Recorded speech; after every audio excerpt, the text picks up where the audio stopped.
Considerando vocês que 2015 vamos dizer que são da primeira onda, né? Dessa primeira onda de fintech, né?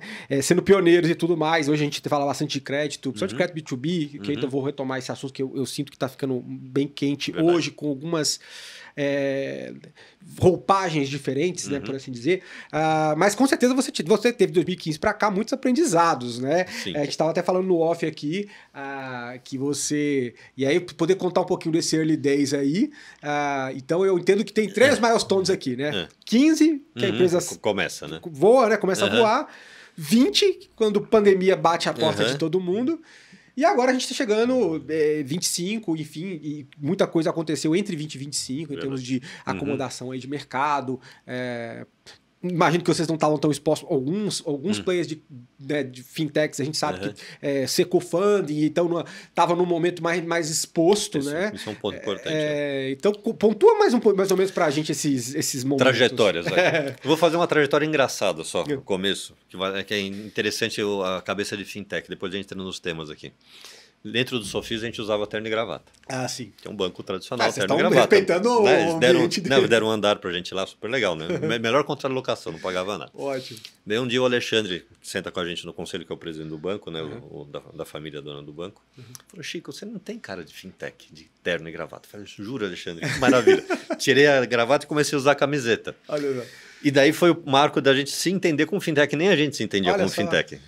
Interessante ver um banqueiro tradicional dar o toque. Ele falou: você não tem cara de fintech, você parece banco. Mas vocês pegaram a primeira onda, que era natural, e segundo, vocês estavam encampados dentro da estrutura dos caras, né? Enfim. E hoje é interessante que o próprio banco Sofis, você vai lá, tem andares que estão com a cara da trade mais. Então, ele, já com uma camiseta, tá outra pegada. Então, a gente acabou sendo um experimento, para o mesmo banco tradicional para ver se funciona daquele jeito, né? Que legal. E depois tem vários outros movimentos, Sofisa Direto, eles mesmos também se inventaram, né? É verdade.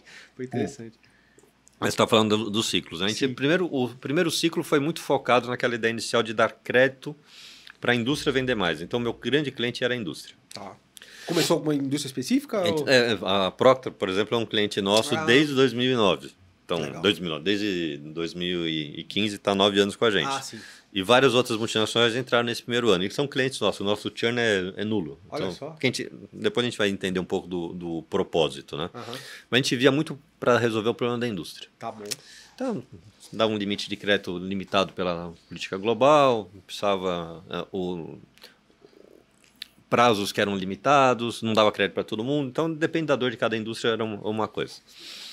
No meio da jornada, a gente percebeu que a gente não estava resolvendo o problema só da indústria, que é um pouco do teu ponto. O grande beneficiário é o pequeno e médio varejo. Sim. Porque ele está na cadeia. Que ele está na cadeia. E aí você tem uma ineficiência na cadeia gigantesca, porque esse PIMES não tem acesso a crédito. Ele depende do prazo que a indústria dá para ele. Mas várias vezes esse crédito para chegar no PIMES passa por um distribuidor no meio, que também tem problema de crédito, não tem capital de giro suficiente para extensão de prazo. Então você tem uma ineficiência de uso de dinheiro ao longo da cadeia por não ter um colchão do crédito no meio, para normalizar os fluxos de caixa. Então o varejo compra menos do que precisa e compra errado. Ele compra aquele produto de giro rápido, não necessariamente ele tem mais margem. Mas ele precisa ter tempo de comprar, estocar, vender, receber, para pagar no prazo do distribuidor, que tem que pagar a indústria. E algumas têm um descasamento muito grande mesmo. Gigantesco. E o distribuidor também, porque às vezes a indústria força um estoque no próprio distribuidor que acaba comendo o capital de giro dele que ele poderia dar na ponta para ter mais crédito para o pequeno e médio varejo. Então, o que a gente fez ao longo da jornada foi ver que a gente estava ajudando muito mais esse PIMES do que só a indústria.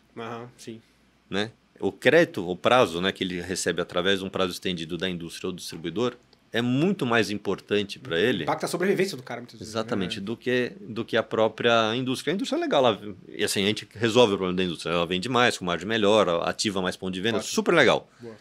Mas socialmente, meu impacto não está na indústria, está no pequeno médio varejo ali, que você se encanta o benefício que você leva para ele. E resolvendo o problema desse pequeno e médio varejo, você fideliza ele na indústria ao mesmo tempo. Então é um ciclo virtuoso. Ganha muito. Um ganho de ponta a ponta. Né? Então, assim, esse foi um trigger importante que aconteceu antes da pandemia. E daí você vê o crescimento acelerado, que a gente, quando entendeu isso, um crescimento muito acelerado da nossa carteira, e daí quando a gente estava crescendo, o que veio? Pandemia. 20. Veio pancada, né? Pancada. Daí você fala, putz, e agora? Eu não sei se a gente... Assim, era bom que a gente tinha já um tempo de rua com modelos que funcionavam, e a gente estava muito forte em segmentos que são mais resilientes a esse tipo de crise. Então, muito forte no varejo alimentar, que a gente chama que é a vendinha de bairro. Sim, né? que é aquela coisa que, pô, senão a pessoa nem come, né? O cara ficou em casa e tem que continuar comendo, né? Exatamente. Né? Tudo bem, tem um problema de achatamento de renda, blá, blá, mas assim, o modelo foi muito resiliente ali. Sim. Higiene, beleza, também todo mundo usando se lavar em casa, tal, comendo mais em casa. Então, assim, na verdade, as indústrias que estavam com a gente nesse segmento surfaram bem a onda. Sim. A gente está muito forte em material de construção, que também teve aquilo, estou em casa, faltou pintar um teto, reforma, surfamos super bem a onda. Isso não quer dizer que no começo a gente não tenha... E agora? Né? Então, sentando lá com o Sofisa e com o meu sócio Emerson, o que a gente vai fazer? A gente, usando os modelos e as políticas, a gente foi travando o crédito. E avisando a indústria, olha, eu acho que ali não dá, aqui dá, não sei o quê. Aquele estado está indo melhor. Então, foi destravando junto com a indústria, ajudando a indústria até a ver onde podia soltar mais crédito junto com a gente. Mas aí vocês usavam essa percepção mesmo de mercado, ou até amparado talvez por uma política de crédito do Sofisa ainda, que é um sócio, ou vocês usaram o data points, ou usavam alguma outra leitura que vocês faziam para... A leitura que a gente fazia muito era da própria modelagem nossa, porque a gente já tinha uma volumetria bastante interessante. Então a gente via perfil de pagamento, first payment default e perfil de atraso, monitoramento da nossa própria cozinha e dos modelos, como é que estava o KS de modelo e tudo mais, por estado. E depois você conseguia ver também a própria informação das adquirentes que elas soltam, como é que está o sellout dentro de cada segmento nos vários estados. Cruza os dados, você começa a ver, não está tão mal ali, está tão bem aqui, segmento está bem, segmento está mal, então moda foi um desastre. A gente não tinha como... né? Restaurante também, então alguns segmentos a gente sabia que estavam muito ruins, mas a grande parte da nossa carteira estava em segmentos que estavam indo bem, inclusive cresceram. Sim, sim. E daí o interessante é a gente chegar na indústria e falar, gente, vocês têm uma oportunidade gigantesca ali, porque o crédito está dando para a gente, vamos fazer campanha. Deus falou, não, Chico, não dá para fazer campanha, está em crise. Eu falei, não está em crise, vamos lá juntos. A gente ajudou a indústria nesse... Vocês deram essa inteligência também pro pessoal, esse call. E deu certo? Os caras embarcaram? Como é que foi? É o que eu falei, assim, o fortalecimento da relação que a gente teve com os nossos clientes durante a pandemia foi absurdo, porque a gente acabou sendo a inteligência de crédito de vários deles. E como a gente tem essa cultura de dados muito forte, sem dados você não consegue dar crédito baseado em modelagem, né? Sim, então, sim.